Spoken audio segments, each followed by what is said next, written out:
All right, so we're continuing in Genesis with chapter 31, and usually it takes me a few videos to get through a chapter, but this one I really only found 2 points that stuck out to me.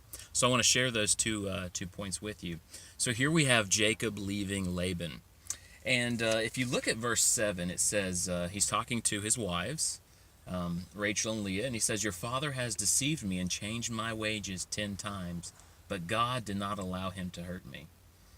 And so what that just really made me, think about, and this is definitely a huge part of the Bible, is that the selfishness around us cannot hurt us if we love God and are called by Him for a purpose. So it's just like Romans 8:28.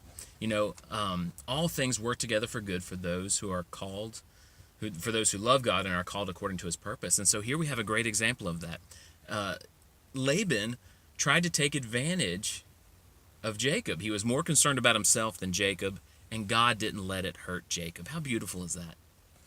And it says in Romans 8:28 that that happens if we love God, and the angel of the God said to him in verse 13 that he was reminding Jacob where he made a vow to him. And so we need to do that. Make a vow to God that you know what, God, I trust you. I believe you. I know that you're for me, and I'm just going to obey you.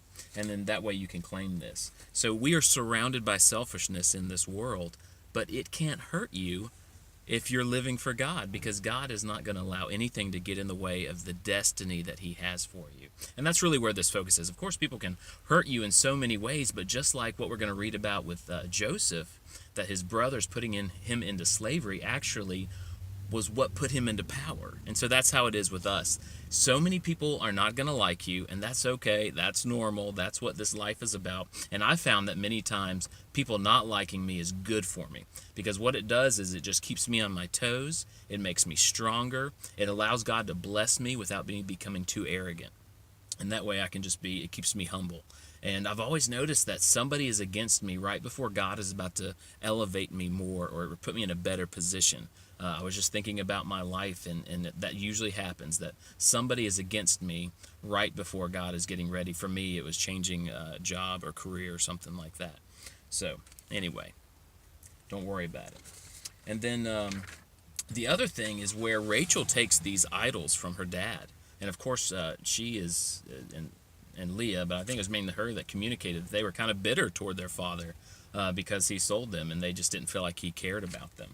But she took his idols, and so this is what it made me think of, that there seems to be a pattern in the Bible of God's people leaving a group and taking what is precious from them. Israel took the best of Egypt when they left in Exodus. Jesus left in the temple veil torn too, and the temple was destroyed later. And then I think about the rapture of the church, which I know many people don't believe in the rapture. I respect your view on that. I do believe. If you want help on understanding that, I think John MacArthur is a good one to listen to.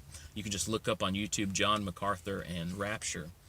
And I believe that's really going to take something from the world. So just like Rachel took her father's idol, something what he trusted in and what he was planning on that blessing him, which he should have realized it was God through Jacob was blessing him. I think whenever when God takes the church out of the world, man, it's going to steal the peace from the world. I really believe so much peace exists in this world because of God's people. And also, man, I think they're going to assume that it was a mass alien abduction, so that's going to take away a lot of peace, and that's what's going to put the Antichrist into power, because you have a very unstable world that's looking for someone to take care of them. So those are the 2 points from the chapter. Let me know what you think. If you're tired of me teaching from my truck, buy my small group book, 100 Questions Every Christian Should Ask Themselves. It's on Amazon. That way I can make videos from home.